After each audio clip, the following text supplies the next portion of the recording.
Haley, a massive welcome to the Lead on Purpose podcast. Thanks, James. So happy that you found me and that you're having me here. Yeah, so great to connect. We can thank our mutual friend, Joe DeSena, for connecting us. Yes. Yeah. I'm so excited that you guys spoke and that he mentioned me to you. Super exciting and flattering. He's amazing. Agreed. Absolutely agreed. Well, let's focus on you. We want to talk about mental toughness. And for the listener that's listening right now, mental toughness is one of those essential aspects of life. Just to get through life, we need to develop that. So where did the mental toughness journey begin for you? I was 12 years old. I think I'm fortunate enough to have chosen my career at 12, and I didn't really waver. I'm from Toronto in Canada, and I was a fairly decent alpine ski racer. So I did a bunch of sports, but then when it really came down to it, I think my best sport was downhill ski racing, more specifically the technical component of slalom. And when I was 12, I was asked to go and compete in the World Championships for my age group. So I went off to Whistler. It was in Canada at that time. It was called the Whistler Cup. And it was a slalom event, and I'm bib number 9, and bib number 8 was in the starting gate, which gives me about 45 seconds until it's my turn to go and compete. And so my coach comes up to me and does what we all know coaches typically do. They give you some tips and tricks, and they try to psych you up to do your best. Well, my coach decided to psych me up in a different way. He straddled my skis, looked me straight in the face, pulled out a $100 Canadian bill, placed it in front of my nose, and with the most serious look he could, he said that he had bet on me to win this, junior world championship. He then made sure to tell me that he had bet on a different athlete on my team who was competing in a race the week before, a race that I was not in, and that he lost, and that he was not prepared to lose today on me. Wow. He then unstraddled my skis, pointed me in the direction of the starting gate, smiled, and told me to go have fun. So, if you think about mental toughness, right then and there, I'm in a mental fork in the road. On one hand, I could think, how could he bet on me and then tell me? What if he's wrong? What if I make a mistake? All these what ifs and fears and anxieties creeping in. Or on the flip side, I could think, hey, that's pretty cool. If my coach believes in me so much that he's willing to bet on me, why shouldn't I believe in myself? Can't tell you that at 12 years old, I had that consciousness, but I do remember thinking, hey, if my coach has high expectations, doesn't that mean I'm doing something right? So I went down that race course. I did win. He then came down, shook my hand, congratulated me, kept the $100 for himself. But he said something that stuck. He said, it's amazing what your performance can be like when you get your head straight. He knew I would thrive under pressure. We had a relationship that I trusted him, and he knew that he could push me. Not only that, but then he brought a sports psychologist to come and speak to my ski team 2 weeks later. And I connected the dots, and I went home and I told my parents that I wanted to be a sports psych gal when I grew up. That's phenomenal. That's seriously amazing. Wow. Yeah. Super cool, I think. And then you have your vision, and then you have your direction. But interestingly enough, 2 weeks ago, I was talking with my father, who I'm super close with, and he's actually probably my greatest teacher and coach in life. And he's kind of headed towards retirement now. And I was asking him about his goals and, everything, evaluating his progress. And he said to me, you make goals and then life happens. And so, kind of looking towards that, I always thought that I'd only work with sport athletes. But then as I started my education and started my life, I realized that it wasn't just sport. It was all aspects of performance and competition. So now I work with not only in the sport industry, but also in the health and wellness, and obviously the corporate and business world. Incredible. Yeah, I was reading. So you're working with some Olympians, working with Fortune 500 CEOs. So incredible to see that crossover. And I think that's important for the listener to realize that mental toughness is not just for athletes, it's for all of us. No, absolutely. I need it now more as an adult in the corporate world than I ever did as a sport athlete, navigating all of the trials and tribulations and, figuring things out. So yeah, I think it's important for everyone. Can we talk about, there's two things I want to talk about here, and I would love to see what your thoughts are on the definition between both. So one is, what is mental toughness? what is mental weakness? What are the difference? And we can talk about mental well-being or mental health outside of both of those things. But if we think in the sporting and the business world, mental toughness versus mental weakness, what do you think are the separators there? No, that's a really great question. To me, mental toughness is, showing up when you don't want to. So it's, the easy piece is to doing what you love and to doing what you're good at. But the work is when overcoming the struggle. So it's showing up when you don't want to. To me, that's a mentally tough person, exerting every ounce of effort you have, even though you may not have 100% to give that day. Even if you're not feeling your best and you only have 50%, are you giving 100% of that 50? To me, that's mental toughness. And really it's about, I think mental toughness is also having what we call unconditional confidence. So it's the confidence that doesn't come and go with the results. It's the confidence that comes with the perseverance and the determination. To me, that's mental toughness. Beautiful. And I guess what I hear from that is, to be mentally tough, you define your success. It's not what the media thinks. It's not what your peers or your competitors think. When you define what success is, that's you on the way to developing mental toughness, as opposed to letting everyone else's views and perceptions define your success. Correct. And we don't want to let ourselves off the hook when it comes to reframing our win or redefining what success is. It's not about, well, I only achieved this, therefore I'm going to, deem this as success. That to me, sometimes that's letting yourself off the hook. But in the world in which we live, circumstances change. And we often talk about how that's the moment to where we have to reframe the win. And what society or media is telling us just may not be a realistic intention right now, a goal that can be achieved right now. So in order to stay mentally tough, yeah, you have to look inward and see, what you're going to deem as success. Mm-hmm. And if you think back in your career, do you have another example there of where you really had to dig deep and find that mental toughness? Sure. In my doctorate, getting my Ph.D, I almost got kicked out of my program. Wow. I love it. And I'm a straight A student, so it wasn't about me not doing the work, but I was doing the work that my advisors didn't want me to do. So talk about what other people deem success, or what they wanted me to achieve. So I was 2 years into a 4-year degree, and I was all about the practical work. And I wanted to teach and I wanted to practice. And 2 years into my 4-year degree, my advisor brought me in and told me that I wasn't doing enough research and that I should possibly go and find another program.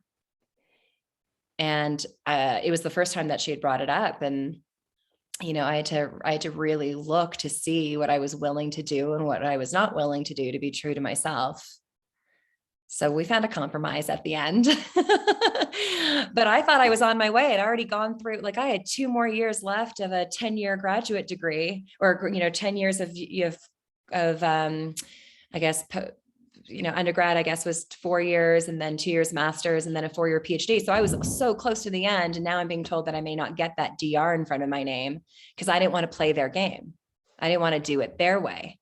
So I had to figure out how to navigate around that. And it took a lot of mental toughness because there was a lot of anger and anxiety, but I had to turn that fear into a challenge. I had to turn that anxiety into something that was going to help me figure it out and persevere.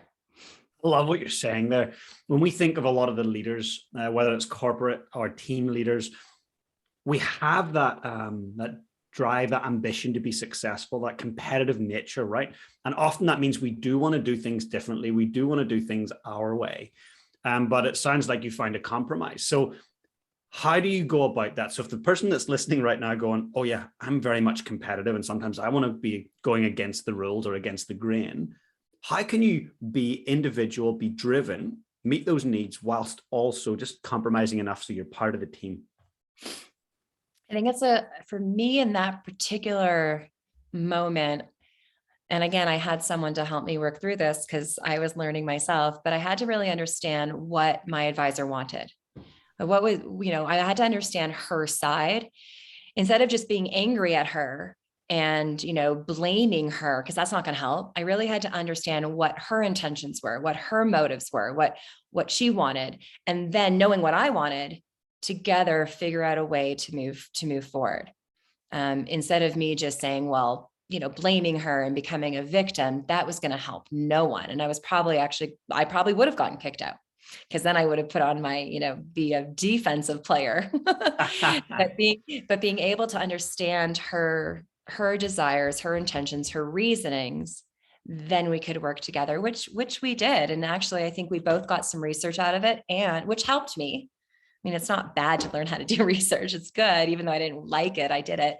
And then I also got to teach, and I got to actually start my consulting practice while doing it. So I think that's a good lesson. Huge. And empathy is the word that comes to mind. You started to think about life from her perspective and what her needs were. And, I think for anyone listening, that's such a key thing, is developing that empathy. Yeah. Without compromising your own values. Right, exactly. And mental toughness. So is this something that someone can read the book 10-Minute Toughness and just read and hypothesize and think about and develop it? Or is this a thing to develop mental toughness? You've got to be in the world and you've got to be facing adversity.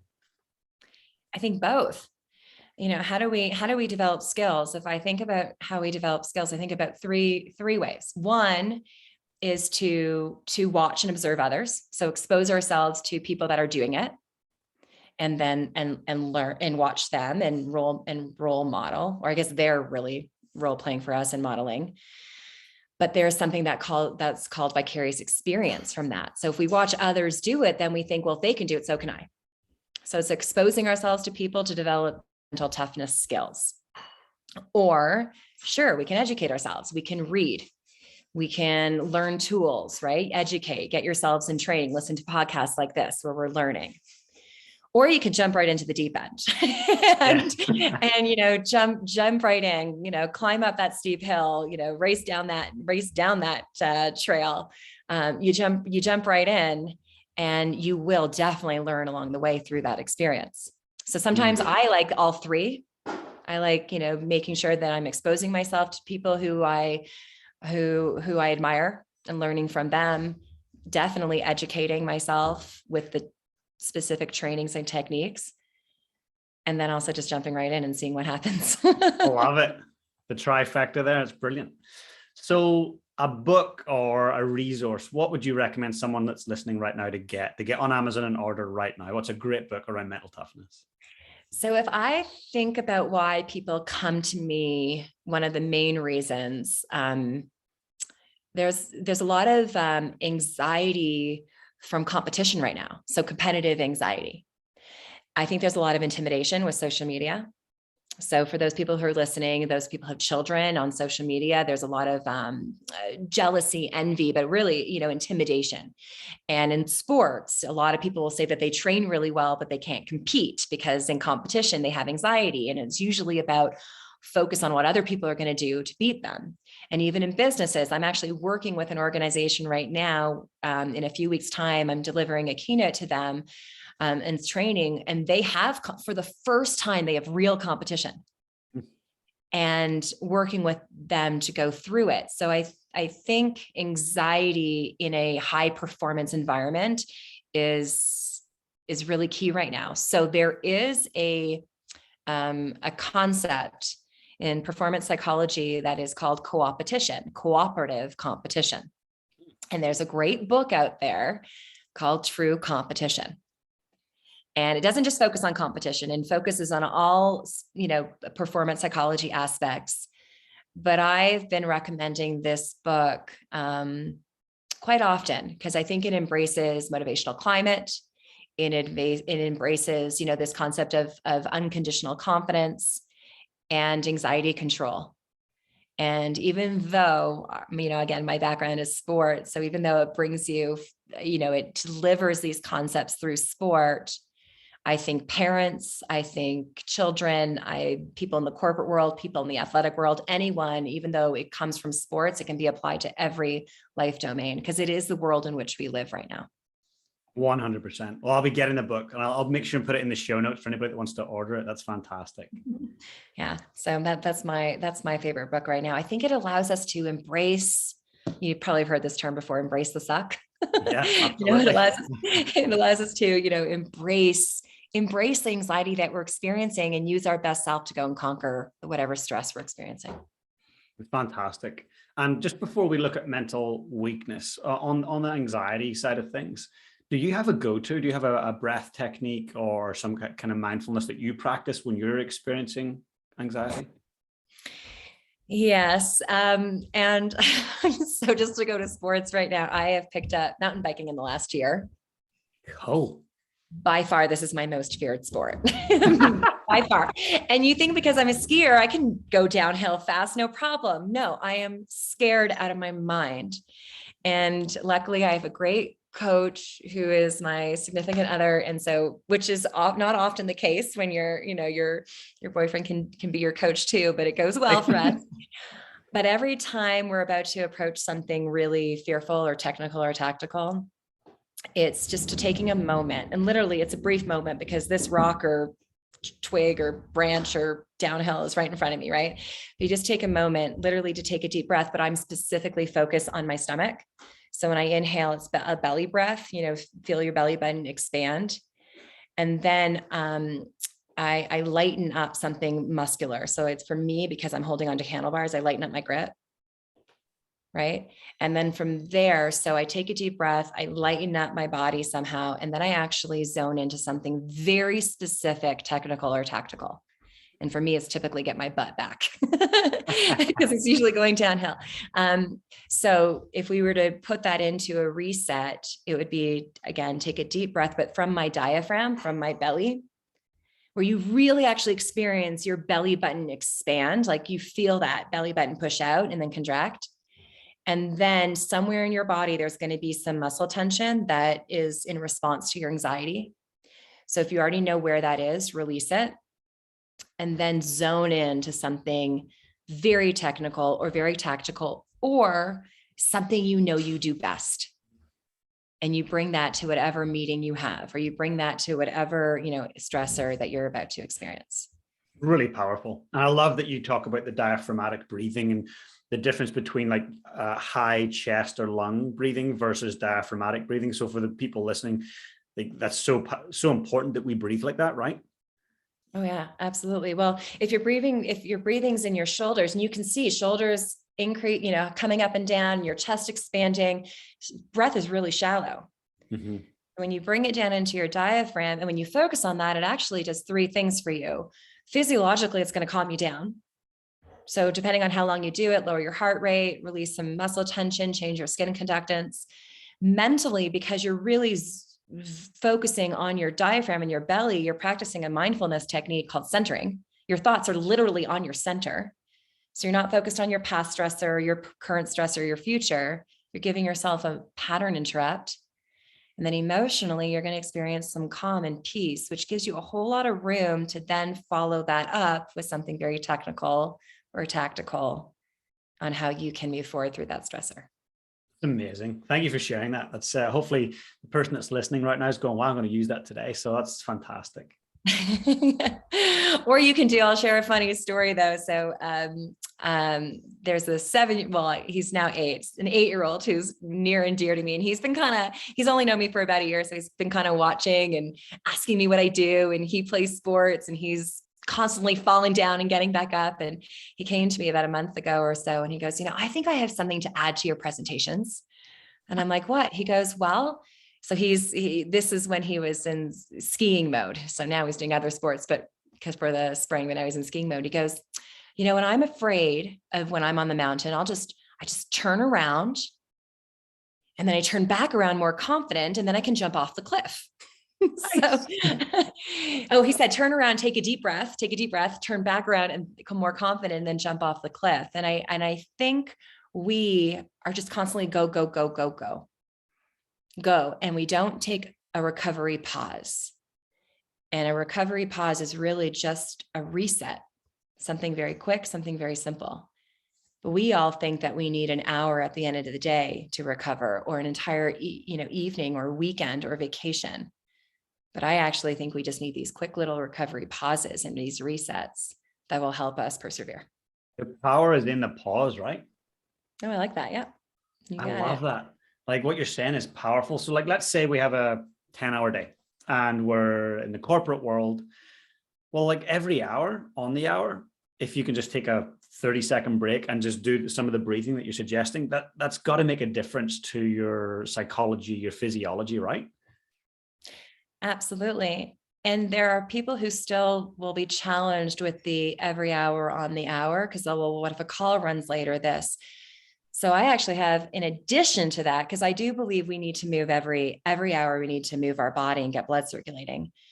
But sometimes for people, it's actually easier to think, okay, between every phone call, I'm going to stand up and sit down 5 times. You're basically doing 5 squats. Or between every email, I'm just going to open and close my fists really fast and faster until I feel something. Or I'm going to do a gratitude exercise. What have I already achieved today? And what do I get to do next? So these are those recovery pauses. And one way is to definitely go according to the clock, every hour to do something, or you just get into the ritual of after every phone call, I'm going to do this, or after every email, or after every 5 emails, whatever works for you. Burnout right now.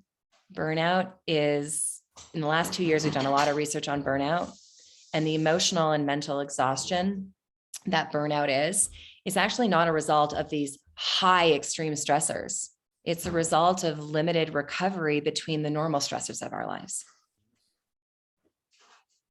What can we do about that? Well, here's the good news. There's only one way to treat or prevent burnout: recovery.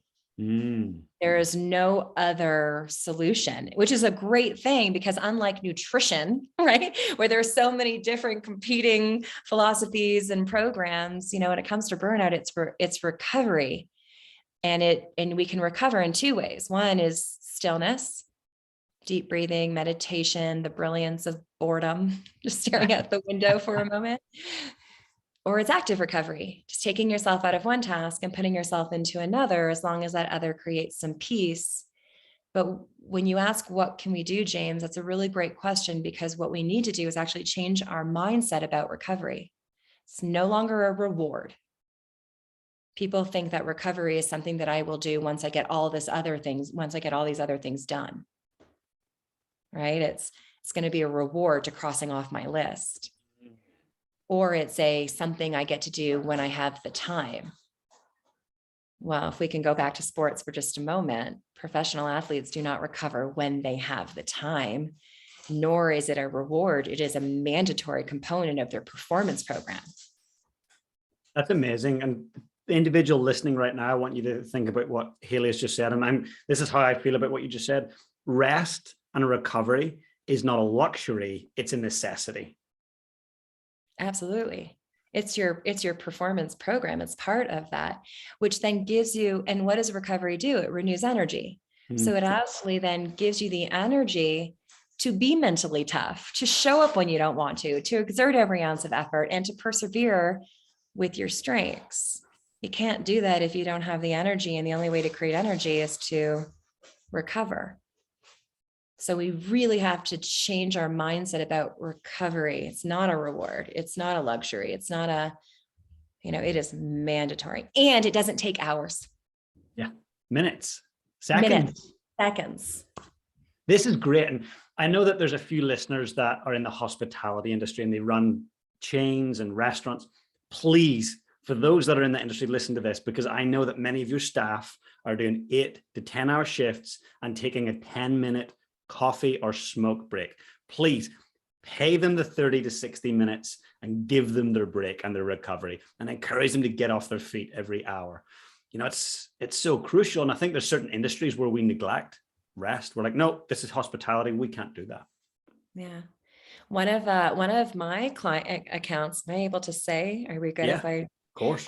Because it's all a good thing. So Marriott is an account of mine, and it's not Marriott, spreading the word. It's Marriott, like chariot. But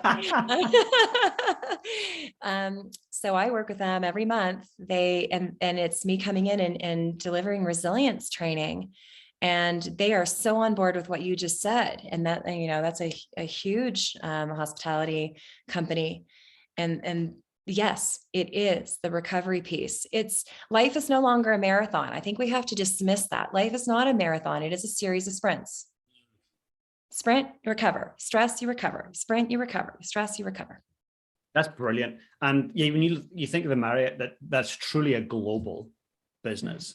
And if, for the person that's listening going, oh yeah, I don't know if I could do that. If they can do it, we can all do it, because they perform at the highest levels. It's one of the greatest hospitality brands, hotel brands, entertainment brands on the planet.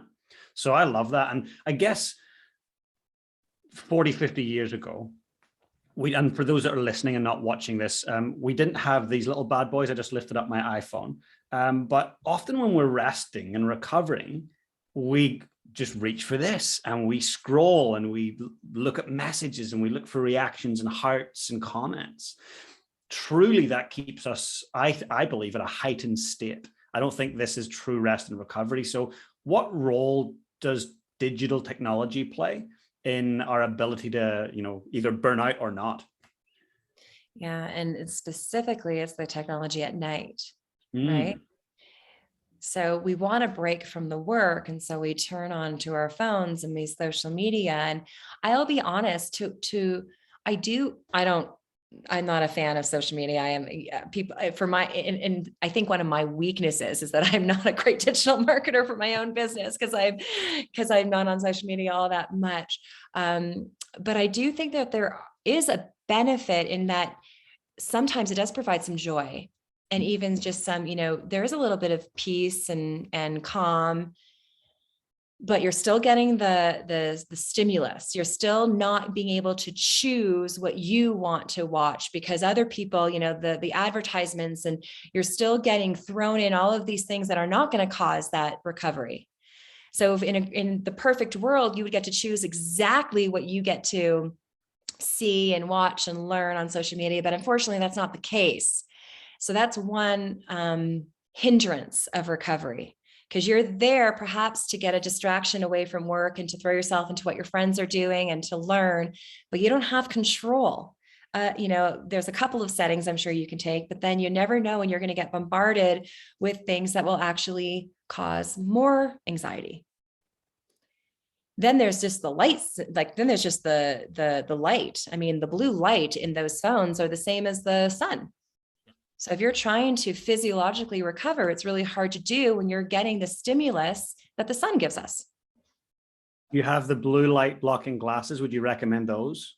Absolutely. But I don't want to recommend those because I just want you to get off your phones. Even better. but if you cannot, absolutely. There's certain apps that get rid of the blue light or those glasses for sure. Best case scenario, find another activity to do. So it's not just focusing on putting the phone down. That's not the focus. The focus is what are you going to do instead? Have a replacement behavior. You get a deck of cards and let's get old school again. Have some fun. There you go. Learn some magic tricks. Card tricks. I love it. Now I'm going to swing back around. We talked about mental toughness. Let's talk about what mental weakness is, the polar opposite of that. And for those people listening, if you get triggered thinking about mentally weak, I want you to be open-minded to what that means and that it is that there has to be an opposite to mental toughness, and there's mental weakness. And I know that all of us can experience mental weakness at times. So for you, what does mental weakness mean, Haley? I want to congratulate you because no one's ever asked this question of me. I've never actually had to think about, because everyone's always about mental toughness. So I'm glad that we've had a little bit of time for me to think about it. And I do love that you've asked that. I think mental weakness is when we let ourselves off the hook. So I did bring that up a little bit earlier. I think there's a very big difference between giving ourselves some grace and letting ourselves off the hook. And I think letting ourselves off the hook when we know we could do something and we give up too soon, we know we could persevere and we just justify all the reasons why it's okay not to. I think that's mental weakness. Mm. As compared to, okay, the world is what it is, or I'm just recovering from an injury, or, my business had a recall, so we cannot go and actually sell anything right now. We have to reframe the win. To me, that's still mental toughness. That's giving ourselves some grace for what is, but letting yourself off the hook and trying to justify all the reasons why it's okay to sleep in again and not exercise, why it's okay to stay on your phone for another night. Well, this week is ruined, so I'll just do whatever I want and I'll start again on Monday. They're making me do this. I have no control. To me, that's mental weakness. Oh, good. And we are very good as humans at not seeing our blind spots, not seeing that we're going, oh, it's 5 a.m. Oh, I can't be bothered, not snooze. And we go back to bed, then we get up, we have our coffee and we go to work. And we forget about that action we forgot to take in the morning. What can we do to keep ourselves accountable? Is there a way that we can evaluate, ask ourselves a question, give ourselves a score on a daily basis in terms of those things that matter, the health, the exercise? What can someone do to actually not let themselves off the hook? Mm-hmm. Well, I think the best way is to actually have someone to hold you accountable. So we talk about accountability, right, all the time. And I'm sure people who are listening, that's not new, but I might be able to dive in a little bit more and help us a little bit further with choosing the right accountability partner. So there's two things that I want to share when it comes to accountability. First, understand that we can be our greatest allies, but we can also be our worst enemies. So we need to choose someone who, when we're going to be our worst enemies, they are going to be our best allies. And that means that you choose someone who's actually going to hold you accountable and not be an enabler. So when you say, I wanted to do this, but I wanted to exercise, but I wanted to take a recovery break, but they're going to say the truth is. They're going to hold that mirror up when you can't hold it up for yourself. Now, often this is challenging because you're kind of setting yourself up to be yelled at, right? You're setting yourself up to be caught. Sometimes your spouse, your significant other, your best friend, they can be great, but they also may be awful. They might be they want to support you, but they're enabling is what they're doing. Now, for those of you who have children who can speak are often fabulous accountability partners because they're more than willing to tell you when you screwed up, right? So children can be great, but you really want to choose someone who's not afraid to tell you the truth. And also, not only are they not afraid to tell you the truth, but you're also willing to listen. Mm. So it's a really important relationship that you have to have with this person. You can't just choose someone because they happen to be in your physical proximity. You have to choose someone who's really going to hold you accountable. The other piece is there are different types of accountability partners.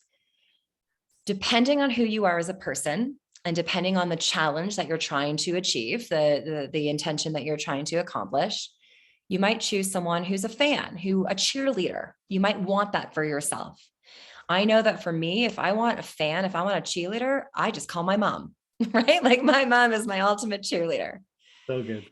If I want a coach, she's not necessarily the person I'm going to call. If I need a strategist, I'm going to ask somebody else.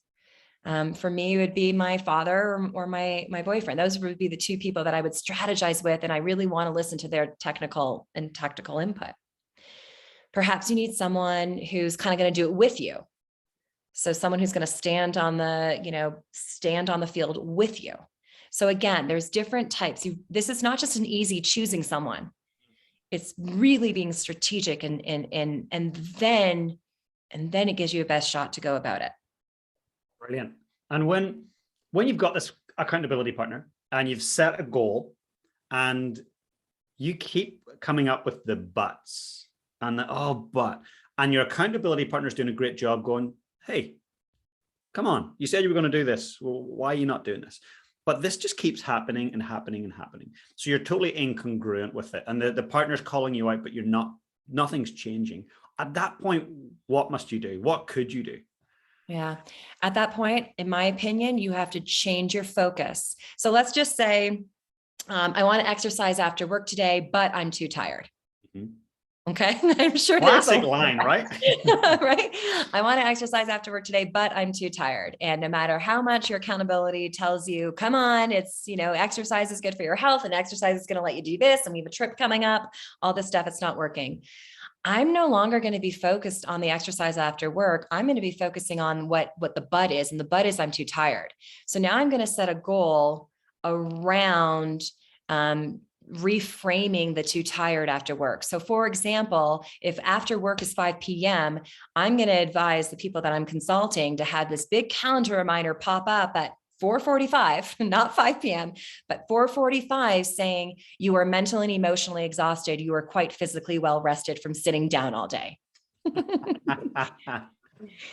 So I'm really even not focusing on exercise. I'm now focusing on specifically conquering that but with the reality. Because most people, when I ask, what have you been doing all day? Sitting. So you're quite physically well rested. So now we're getting into the cognitive reframing, and I'm going to focus on that aspect. And then it's like, do something for 5 minutes. What are you going to do for 5 minutes to move your body? Just 5 minutes.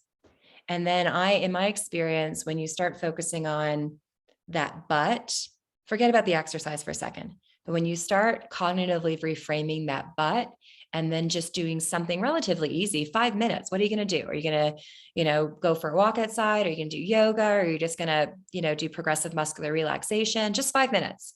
What you're doing is changing the way you think, right? You're changing the story. And then eventually, in my experience, exercise does happen.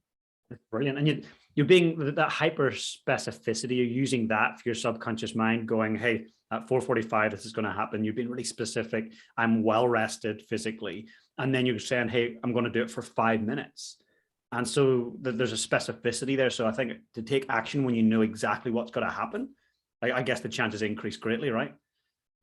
Yeah, in my opinion, because right now, so we all have barriers, and those buts are barriers, and the barriers are preventing us from achieving the goal.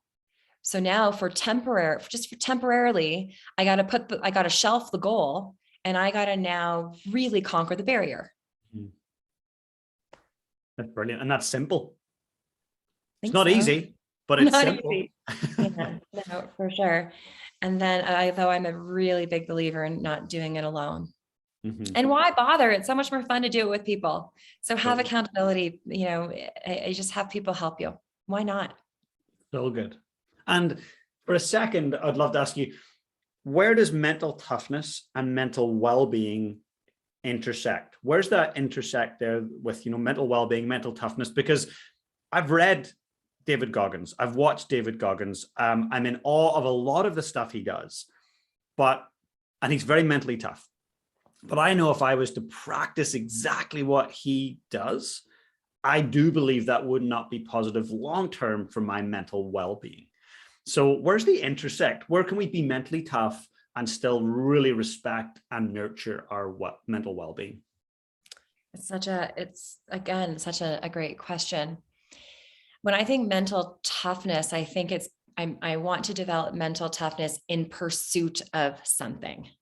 So David Goggins, we all when I think of him, I just think of someone who has totally cognitively reframed the way he thinks about pain.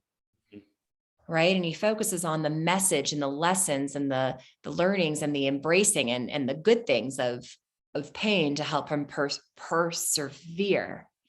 Mental well-being to me is more of a longevity and a long-term health, stability, sustainability. Those words pop up. But does that make sense? Yeah, absolutely. With mental well-being, whereas mental toughness, I need mental toughness to grow. I need mental toughness to challenge myself. I need mental toughness to be resilient. And I'm not saying that mental well-being isn't being resilient either, but there's just more of this sustainability and more of an even flow in the way I visualize it. That's really powerful. And for that person that's listening right now, how could they develop more inner strength to maximize their outer strength? So funny, on my video in my website, my welcome video is like, we need inner strength too. Really? Yeah, to improve our outer strength. Oh, good. So good. Yeah. Well, and what was the question again? How can someone develop more of that, develop more of that inner strength? Because obviously you firmly believe that there's a big connection between inner strength and outer strength, that mind-body connection. So how does someone develop more of the inner so that they can experience more of the outer? Yeah. So I'm going to get really specific just with one tool. Every day before you go to sleep at night, ask yourself, what did you achieve today? Every day, and be specific and make sure that you're focusing on what you achieved and not what anyone else achieved, but what did you achieve? And the reason I ask that question is because I think right now, especially with the overload and the overwhelm and the I'm not good enough, self-talk right now, when you ask yourself, what did I achieve today? You're focusing on to highlight your strength, to give you that unshakable confidence, instead of going to bed every night saying what didn't I do? What I didn't achieve. And then the next question is, what do I get to do next?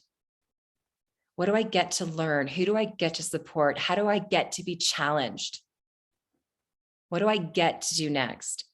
What you're doing is, with those two questions, I think you're removing yourself from an emotional state of anger and frustration and worry, what I haven't done yet, or what I didn't get done, or what I'm not good enough, to what I did achieve. So now you're giving yourself a little bit of a pat on the back.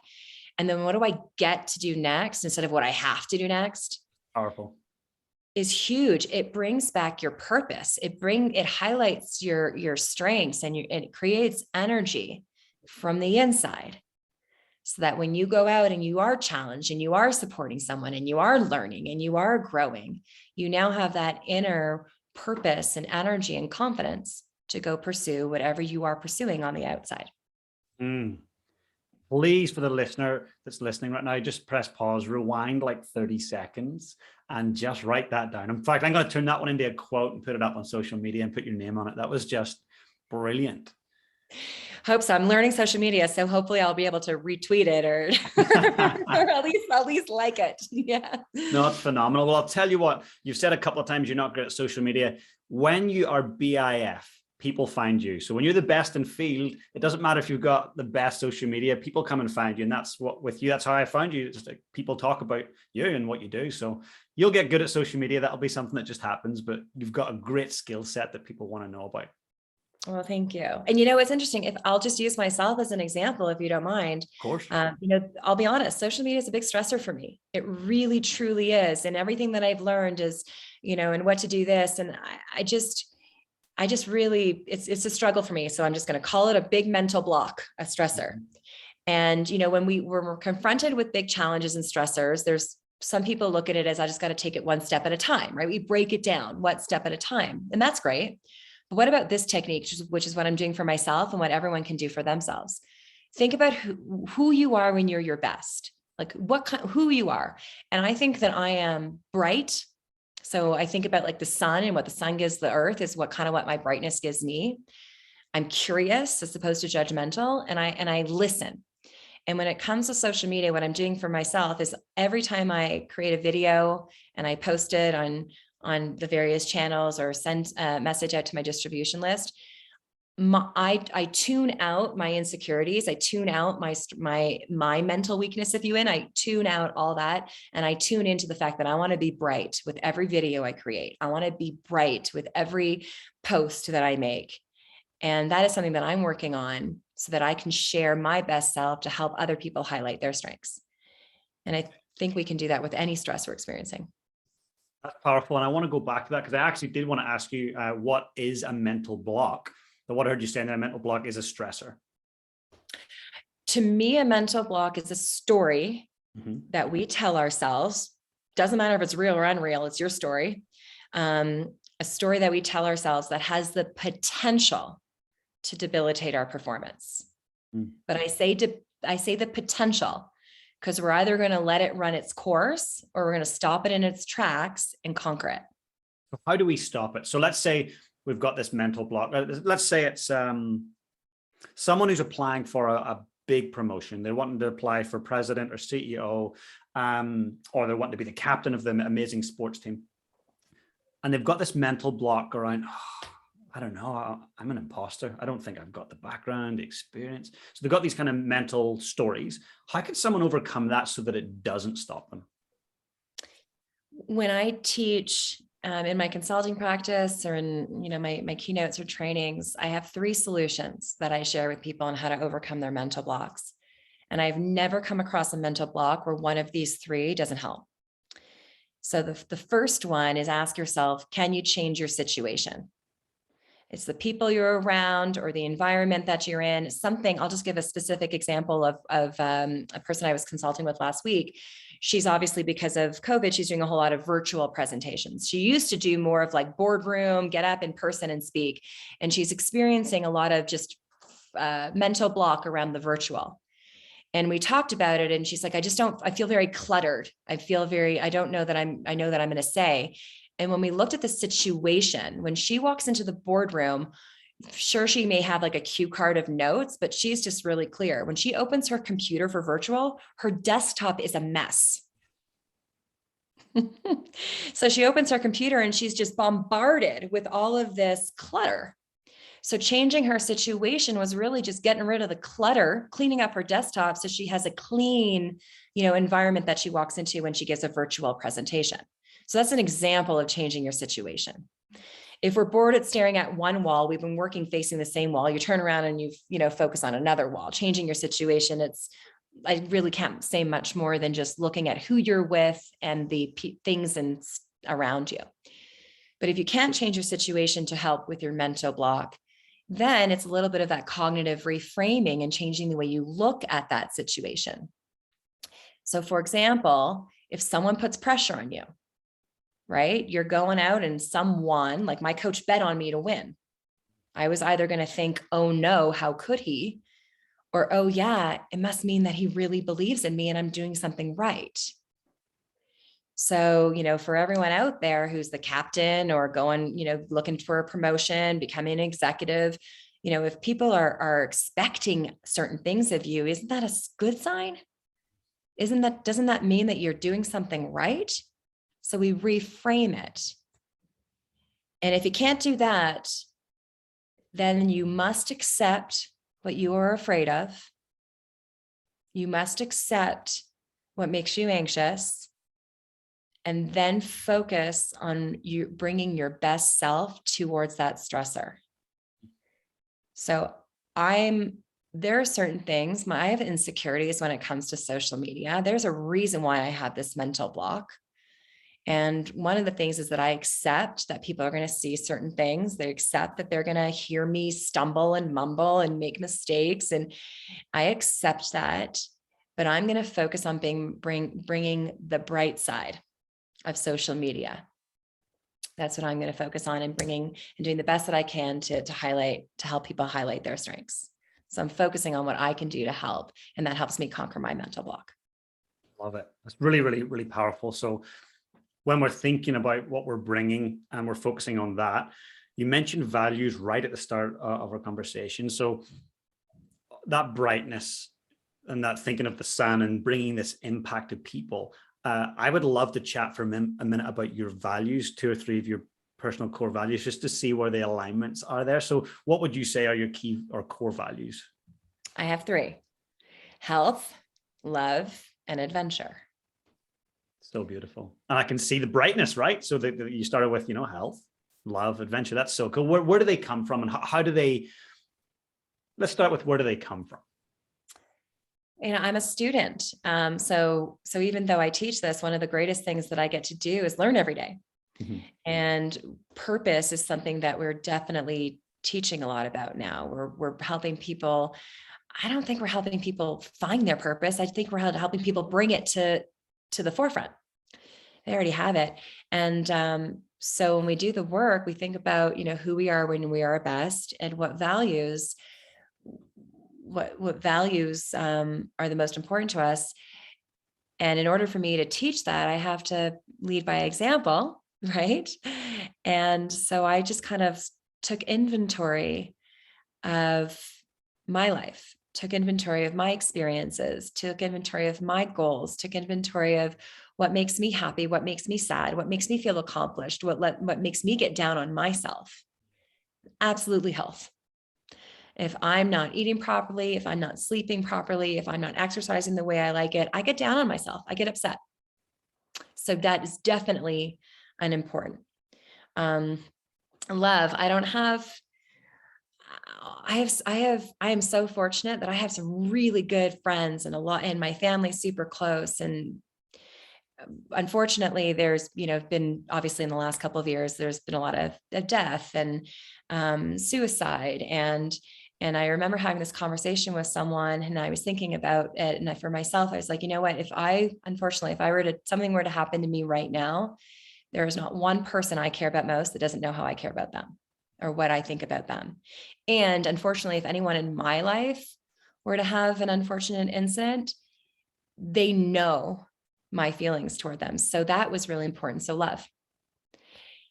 And then adventure, put me on the water or get me in a mountain any day of the week, sign me up. I love it. And it's just for people that are listening, obviously you can't see the body language, but I want to say when you said love, that value, you lit up. There was a brightness about your energy. So I can really see that's really prominent. That's the center. That's the middle one. That's the center of everything.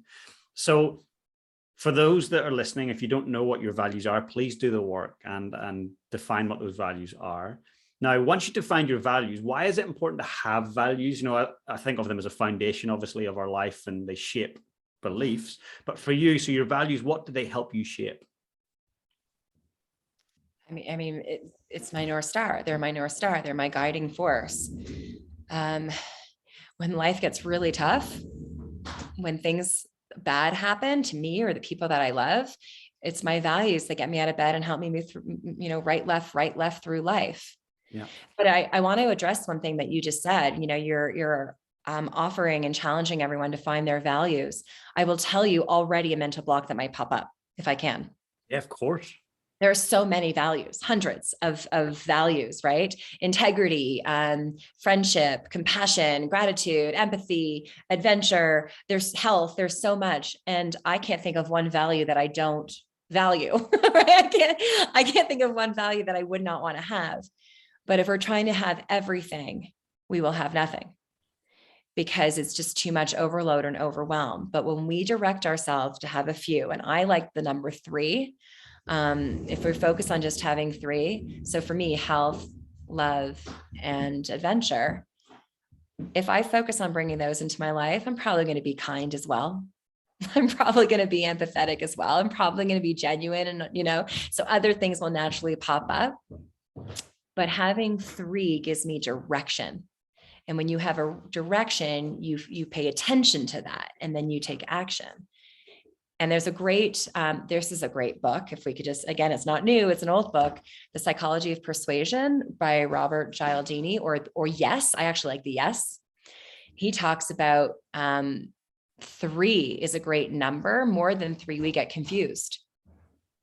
So, except for gelato tasting. Like 35 is a great number for that. And then it's about having the experience of tasting all the flavors and all that stuff. But other than gelato, and actually the color of your tennis shoes, which was the other one, really, if we can narrow it down and really focus on, 3 things, you will not only have those 3 things in your life, but you will have so much more. That's brilliant. And I really agree that Robert Cialdini book's amazing. I'll put a link in the show notes. And it makes me think of this. I chatted with David Allen a few weeks ago, and he said, James, your brain or your head is for thinking, not for holding.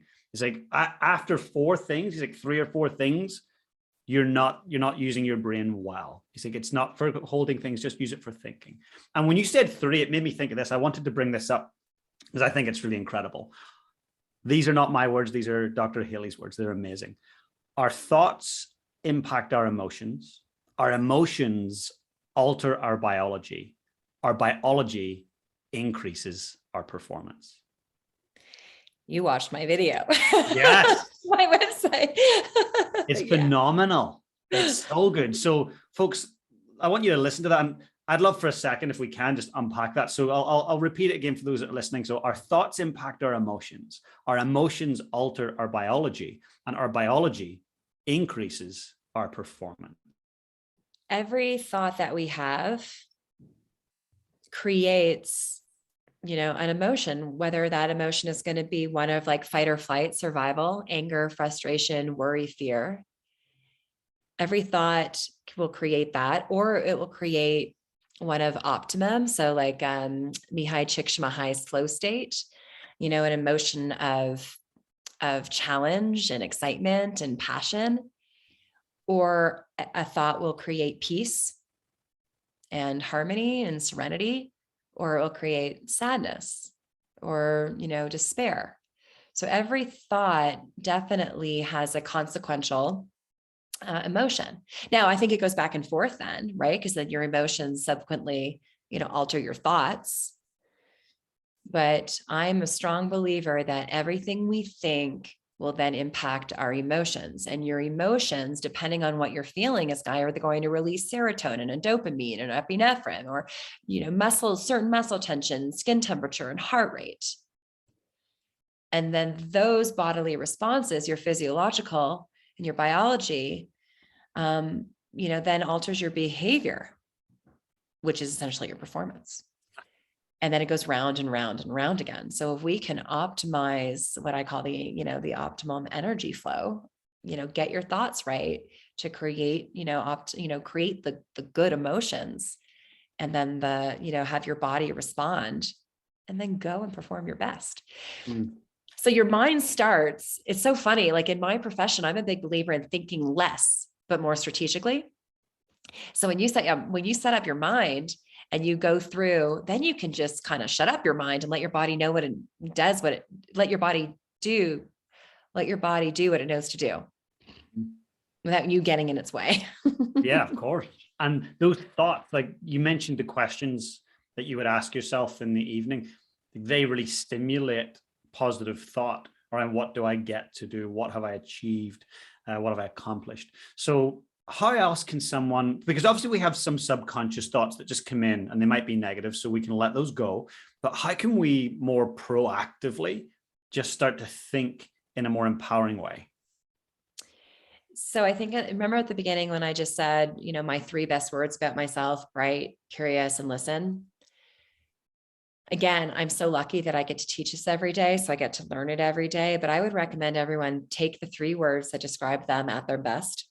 And there's no right or wrong. And remember, just because you're not having happy on the list, for example, I don't have happy on my list, but if I'm bright, curious, and I'm listening, I'm going to be happy. So it's not like you're just missing all the other words. I'm just giving myself something to focus on, direction and attention. Put those 3 words on your bathroom mirror. When you're brushing your teeth, staring at yourself each and every morning and each and every night, you're reminded of your 3 best words. Have a calendar reminder, let them pop up so you can start taking inventory of them. So it sets yourself up for success. In addition to that, we're not perfect. So as soon as you catch yourself losing your best self, it's not about saying, I don't have time to take care of myself right now. I've got other deliverables. I have other tasks. I have other responsibilities. I just got to go, go, go, go, go. That's not the best method. As soon as you catch yourself losing one of those 3 words, that is your moment to take that recovery pause. But be strategic about it. If I lose my brightness, a recovery pause for me may be to go outside and stand in the sun. If I'm judgmental, perhaps a recovery pause for me is to ask myself, that person who was rude to me, I'm wondering what unfortunate circumstances they went through today. So you want to be strategic and do something in that recovery pause to bring back that word. So it's really, again, very strategic when we're working with these 3 words, but I believe it'll help us, be mentally well. Truly, I believe that too. And I love what you're saying is don't just have your words, have your actions that you take from those words that help you get back into that desired state. It's just brilliant. So for somebody that wants to, the person that's listening right now, they're like, whoa, I want to know more about Dr. Haley. How can they get in touch? How can they work with you? Well, we know it's not going to be social media, right? The best place is my website. From there, you can just opt in and then even contact, and I see every email that comes in through the contact page. So www.drhaleyperlus.com is my website. Of the social medias for everyone in the, more in the business world, I am on LinkedIn more than anything else. So definitely connect with me on LinkedIn, send me a message. I just want to help and support and help everyone highlight their strengths to be the champions of their own lives. So I so hope to hear from you. Fantastic. Well, I'll make sure to put that in the show notes. I'll put your LinkedIn URL, and I'll also put your website so people can just click through and check it out. Yeah, that's great, James. Now, I've got one last question before we wrap up, and I always like to ask this right at the end.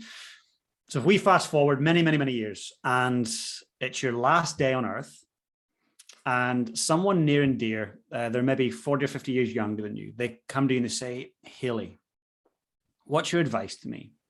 I want to live my life with purpose. How do I go about it? What would your advice be to them?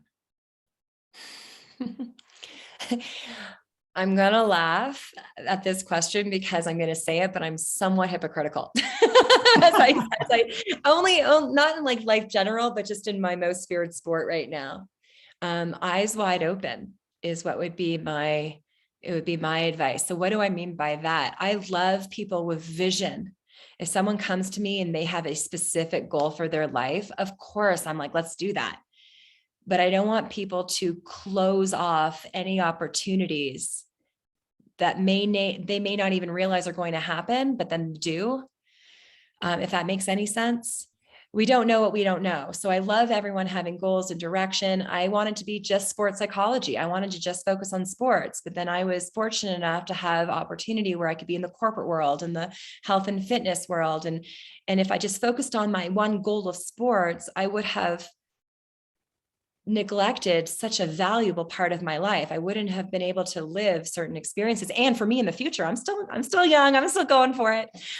So eyes wide open. And I say that because I'm hypocritical because in my most feared sport of mountain biking right now, I'm constantly being told, keep your eyes open. Because when I get scared, I close my eyes. So one thing that I'm learning for myself in my sport, but one thing that I feel like I actually have lived by in my life and will continue is keeping my eyes open to life's opportunities. And it's kind of like my dad just said to me, you set goals and then life happens. Have your eyes wide open for life. Folks, you heard it here first. Keep your eyes wide open. I love that. Thank you so much, Dr. Haley. You're very welcome, James. I didn't even get to ask you any questions, which I wanted to, but you were just diving right in and it was super fun. I appreciate your time. Yeah, thank you so much. And I wish you nothing but the best. You too. Hey guys, if you enjoyed the content today, please smash that subscribe button below. And if you want to become part of my community, I've got an amazing free Facebook group. Please come and join us. The link is in the description below. And also, if you've got any questions about today's session, I'd love to know. Just comment below and I'll be sure to get back to you guys. Have the most amazing day.